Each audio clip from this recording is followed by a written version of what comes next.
नमस्कार, मैं हूं रुपेश साहू। आप देख रहे हैं हमारा YouTube चैनल। यदि आपने हमारे इस चैनल को सब्सक्राइब नहीं किया है तो सब्सक्राइब कर लें। आज हम आपसे बात करेंगे जबलपुर के इतिहास की, राजनीतिक इतिहास की, किस तरह से समृद्ध रहा है जबलपुर का इतिहास। जाबाली ऋषि के नाम से जाने जाने वाले जबलपुर में पहले मराठाओं ने शासन किया। इसके बाद ये अंग्रेजों के अधीन आया। गौड़ राजाओं ने भी यहाँ पर शासन किया। हम देखेंगे कि किस तरह से अंग्रेजी सत्ता आने के बाद जबलपुर ने क्या खोया, क्या पाया, किस तरह से जबलपुर आगे बढ़ा, अंग्रेजों के अधीन आने के बाद क्या कुछ हुआ, हम आपको बताते हैं। वर्ष 1817 में अंग्रेजों ने जबलपुर पर आक्रमण किया। तब यहाँ पर मराठों का शासन था। इतिहासकारों की माने तो महज 6 घंटे में ही अंग्रेजों ने मराठा सेना को हराकर जबलपुर पर अपना कब्जा कर लिया।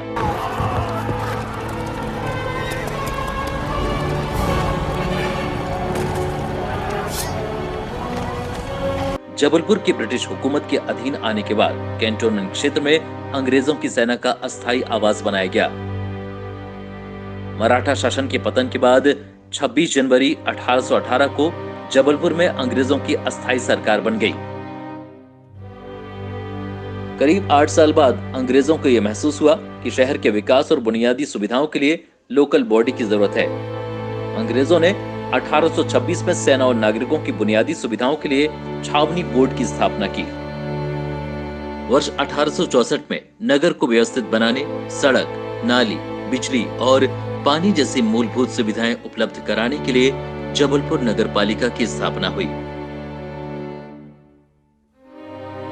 प्रशासनिक नियंत्रण, निर्वाचन और विकास कार्य कराने की दृष्टि से शहर को 12 वार्डों में विभाजित किया गया। इसमें गढ़ा गांव को भी शामिल किया गया था। नगर निगम जबलपुर इस प्रदेश की एक ऐतिहासिक और प्राचीन स्थानीय संस्था है।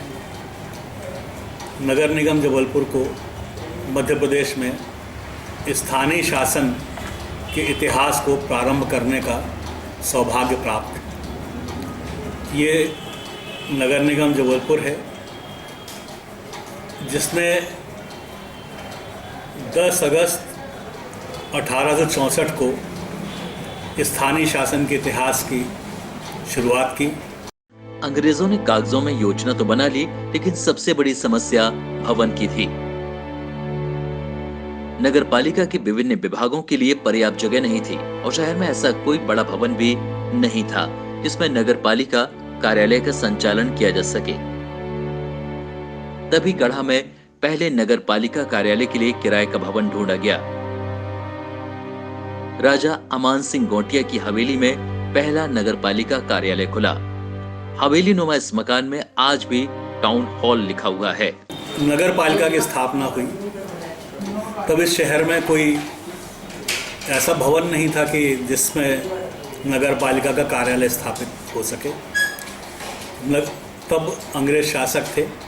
उन्होंने गढ़ा में एक गोटिया जी की हवेली है, उसमें उन्होंने कार्यालय स्थापित करने का निश्चय किया और उस हवेली को उन्होंने किराए पर लिया। और जब आवश्यकताएं बढ़ती गईं तब शहर में नगर पालिका का जो पहला कार्यालय है वो गांधी भवन में स्थापित हुआ। अभी आपने देखा कैसे अंग्रेजों के शासन काल में नगर पालिका का गठन हुआ।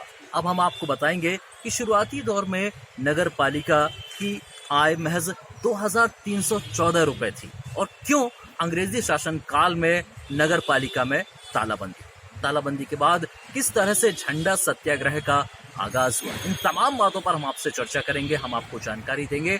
यदि आपने हमारा YouTube चैनल सब्सक्राइब नहीं किया है तो इसे जरूर सब्सक्राइब कर ले। आने वाले जो एपिसोड है इसमें हम आपको तमाम ये जानकारी देंगे कि अंग्रेजी शासन काल में किस तरह से जबलपुर आगे बढ़ा और अंग्रेजी सत्ता के रहते रहते तक किस तरह से नगर पालिका ने अपने आप को विकसित किया।